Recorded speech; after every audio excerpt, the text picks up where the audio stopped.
कभी कभी कुछ लोगों की बातें ना एकदम मानो कि दिल में आके ऐसे लगती है जैसे कि किसी ने तीर मार दी हो। और सच में तकलीफ़ भी उतनी होती है। अगर दिल किसी का ना दुखता तो फिर अल्लाह ये कहता ही नहीं कि किसी का दिल मत दुखाओ। लेकिन फिर भी इतना कहने के बावजूद भी तो लोग कहाँ बाज आते हैं। लोग अपने लफ्ज़ों के तीर मारते ही रहते हैं और दिल दुखाते ही रहते हैं। न जाने उनको क्यों इतना मज़ा आता है इस काम में। क्योंकि कुछ लोगों की हैबिट होती है, कुछ लोग की आदत होती है, कुछ लोग का शौक़ होता है या कुछ लोग का सपना होता है कि वो अपने से आगे किसी को नहीं देखना चाहते, अपने से ज़्यादा खुश किसी को नहीं देखना चाहते। इसीलिए शायद वो रह रह के ऐसे काम करते रहते हैं। कभी कभी दिल आप अपना साफ़ भी कर लेना तो लोग फिर से आपको वही चीज़ याद दिला देते हैं जो आप भूल चुके थे।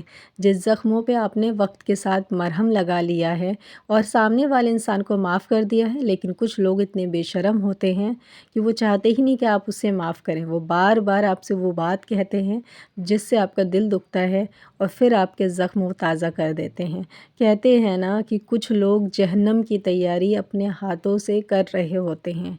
बहुत सारे लोगों को गुनाह करके खौफ आता है, बहुत सारे लोग ऐसे हैं जो गुनाह करके खौफ नहीं आता, उनको मज़ा आ रहा हो। तो आज की इस वीडियो में इन्हीं कुछ टॉपिक के ऊपर बात करेंगे। चलिए वीडियो को स्टार्ट करते हैं। अस्सलामु अलैकुम मेरी प्यारी प्यारी यूट्यूब फैमिली, कैसे हो आप सब लोग? उम्मीद करती हूँ खैरियत से होंगे। जी अल्हम्दुलिल्लाह मैं भी ठीक हूँ। आप सभी के साथ हाजिर हूँ एक नए व्लॉग के साथ, एक नए दिन एक नई शुरुआत के साथ। तो आज का व्लॉग जो है मॉर्निंग से स्टार्ट करी हूँ। बर्तन क्लीन करने के बाद वॉशरूम में आ गई थी, आज नहाना था और साथ ही में ये सारे बाल्टी बहुत ज़्यादा गंदे हो गए हैं। पता नहीं दिल्ली में कैसा पानी आता है, मुझे खुद नहीं पता कि ये कुछ दिन में ही बाल्टी वगैरह मग वगैरह सब इतने पीले पीले हो जाते हैं। और अलीगढ़ में तो कभी हमने तेज़ाब से बॉटल वॉटल नहीं धोया और मैंने देखा भी नहीं था कभी तेज़ाब कैसा होता है, बस सुना था। लेकिन यहाँ पर तो धोना पड़ता है, क्योंकि अगर आप नहीं धोएंगे तो आपके बाल्टी मग इतने पीले इतने गंदे हो जाएंगे। बिल्कुल एकदम वाइट वाइट कलर के ये सारे बाल्टी थे, लेकिन धीरे धीरे इनका कलर देखो किस तरह का हो गया है। फिर भी कभी धो लो इसको तेज़ाब से ना महीने में एक बार, तो फिर से वापस से वैसा हो जाता है, लेकिन उतनी चमक नहीं आती है। अच्छा ये काम तो मेरे शौहर जी का है, लेकिन आजकल उनको बिल्कुल टाइम नहीं मिला, इसीलिए मैं ही धोने बैठ गई। क्योंकि मुझे तेज़ाब की बहुत ज़्यादा मेरे नाक में लगती है, तो मैं बहुत कम धोती हूँ। और अभी भी जब मैं धो रही थी तो बहुत मुश्किल से धोया, क्योंकि नाक के ऊपर बहुत मोटा कपड़ा बांधा हुआ था, जिसकी वजह से सांस भी नहीं आ रही थी और मुंह से ले रही थी, कुछ तेज़ाब ही मुंह के अंदर जा रहा था। फिर भी मैंने कहा चलो इतना गंदा हो रहा है ये धोना तो पड़ेगा ही, क्योंकि बाल्टी वगैरह देख सकते हैं कितनी ज़्यादा पीली गंदी हो गई थी। तो इसीलिए मैंने सोचा कि शौहर जी को पता नहीं कब वक्त मिलेगा, मैं खुद ही इसको धो लेती हूँ। अच्छा इस बार ना ये 1 महीने से ज़्यादा हो चुका है तब मैं इसको धुल रही हूँ। इसका रीज़न ये है इतनी लेट धुलने का, क्योंकि 2 महीने से ना जो दुकान से जहाँ से राशन आता है, दोनों महीने से लिस्ट में लिख रही थी तेज़ाब, लेकिन 2 बार नहीं मिला, इस बार मिल गया। इसीलिए काफ़ी देर बाद धुला है। लेकिन पहले का तेज़ाब था तो एक बार धो दी थी, लेकिन वो ख़त्म हो गया। तो अभी मैंने मंगवाया, तो ये सारे धुल दूँगी ना तो वापस से ये फिर थोड़ा अच्छा हो जाएगा। और पानी भी इसमें ना साफ़ सा नज़र आने लगे, बिल्कुल पीला पीला पानी दिखने लगा था। तो यहाँ पे ना वॉशरूम का जो फ़र्श होता है ये भी पीले पीले से हो जाते हैं, तो इसको भी मुझे बाल्टी धोने के बाद इससे भी मुझे क्लीन करना है, क्योंकि ये भी बहुत ज़्यादा गंदा हो जाता है। शायद पानी में कुछ गड़बड़ है, ये पानी यहाँ का गंदा होता है, मुझे नहीं मालूम क्या है जिसकी वजह से ऐसा हो जाता है। और यही नहीं, कपड़े भी जो वाइट कलर के होते हैं वो भी धीरे धीरे धोते धोते उन पे भी पीले पीले धब्बे आने लगते हैं। मालूम नहीं ऐसा क्यों होता है, आप लोग के साथ होता है कि नहीं ज़रूर बताइएगा, क्योंकि दिल्ली में जो लोग रहते हैं ना उनके साथ तो अक्सर ये चीज़ होती ही होगी।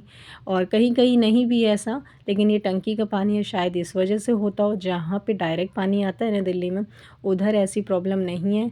बस दुआ करिएगा हम लोग भी जल्दी ऐसी जगह शिफ्ट हो जाएं जहाँ पर ये प्रॉब्लम ना हो। तो चलिए वापस से हम अपने टॉपिक पे आ जाते हैं। जो मेरा रूटीन है वो तो देखने के लिए मिलेगा ही, साथ ही मैं जो पॉइंट पे बात करने वाली हूँ उस पे बात कर लेते हैं।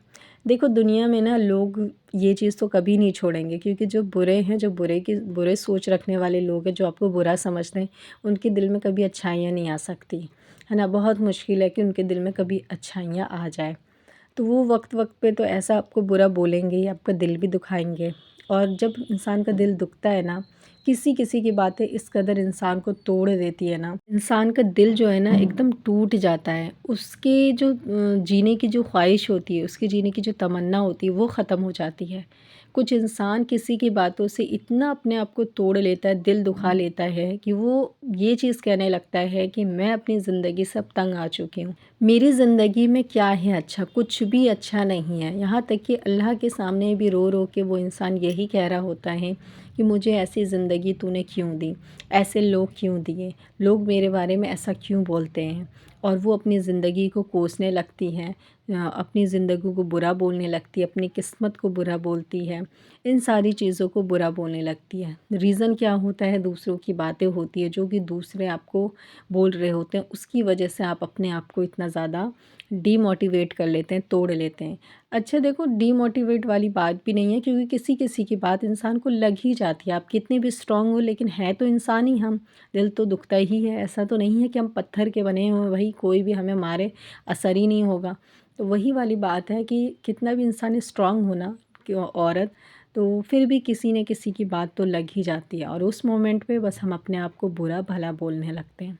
तो आज की वीडियो में मैं यही कहूँगी कि जब ऐसा कुछ होता है ना आपके साथ, तो आप ना कभी भी इस तरह की बातें अपनी ज़ुबान से मत निकाला करिए कि मैं अपनी ज़िंदगी से तंग आ चुकी हूँ, या क्या अल्लाह ने मुझे ज़िंदगी दी है, क्या मेरी किस्मत बनाई है। क्योंकि इस तरह के जब आप शिकवे शिकायत अल्लाह से करने लगते हैं ना, तो अल्लाह नाराज़ होता है। जो इंसान ने बुरा किया उसने तो कर दिया, लेकिन आप भी उसकी बातों को लेकर के जो आप अल्लाह के सामने शिकायत कर रहे हैं, तो आप भी एक गुनहगार हो रहे हैं। क्योंकि हदीस में आता है कि कभी भी इंसान को अपनी ज़िंदगी को कोसना नहीं चाहिए, क्योंकि जब मौत का वक्त आएगा, रूह कब्ज़ होगी ना, उस टाइम इंसान ज़िंदगी की भीख मांग रहा हो, उस टाइम इंसान कह रहा होता है कि थोड़ी-सी और मोहलत मिल जाए, कि इबादत कर लें, जो गुनाह किया है तौबा कर लें, फ़जर की जो क़ज़ा हुई है उसको अदा कर लें।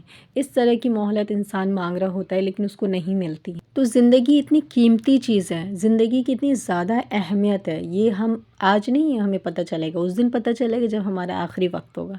इसीलिए मैं कहती हूँ इस तरह की दुआएं आपको नहीं करनी है। चाहे कोई कितना भी कुछ कह रहा है, आपको मोटिवेट रहना है। चाहे वो बुरा कह रहा है, भला भला कह रहा है, कुछ भी चीज़ कह रहा है, आप सब्र कर लीजिए। क्योंकि एक मोमेंट पे मेरे साथ भी ये सारी चीज़ हुई है, और मैंने खुद भी यही कहा है कि अल्लाह ने मेरी ज़िंदगी कैसी बनाई है ना? कुछ भी अच्छा नहीं दिया है, मतलब कुछ भी नहीं अच्छा दिया है। चलो अच्छा नहीं दिया, चलो छोड़ो, लेकिन लोग भी अच्छे दे देते हैं, लेकिन लोग भी जो है ना पीछा नहीं छोड़ते हैं, आपको तकलीफ़ देने में, दुःख देने में, नीचा दिखाने में, उन लोगों की आदत होती है।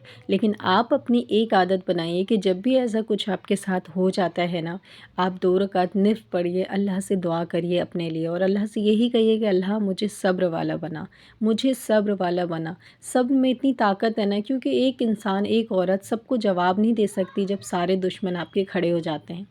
लेकिन सब्र अगर आपने कर लिया ना, सब्र ना सबको जवाब दे देगा, आपको कुछ साबित करने की ज़रूरत नहीं पड़ेगी, बस वक्त का इंतज़ार करना होता है।